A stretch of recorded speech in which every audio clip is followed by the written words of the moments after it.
Hurmatli mijozlar, mana Taobao haqidagi darslarimiz nihoyasiga yetib, Pinduoduo darslarini ham boshladik.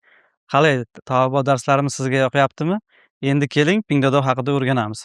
Chunki Pinduoduo programmasi ham juda ko'plab mijozlarimiz tomonidan so'raladi va ancha mashhur bo'lgan programma. Hozir ushbu videoda, ya'ni birinchi darsda men sizlarga Pinduoduo haqida qisqacha ma'lumot beraman. Pinduoduo programmasi yaqinda paydo bo'lgan va bir so'z bilan aytganda bum bo'ldi desak bo'ladi.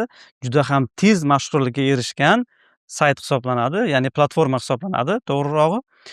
Pinduoduo programmasini eng o'ziga tortgan tomoni va eng ko'p mijoz yig'adigan tomoni Pinduoduo programmasida o'sha narxlarning arzonligi, tovarlarning ko'pligi va xilma-xilligi juda ham yaxshi. Mana shu darslarimizda endi biz sizlar bilan Pinduoduo haqida batafsil tanishib chiqamiz.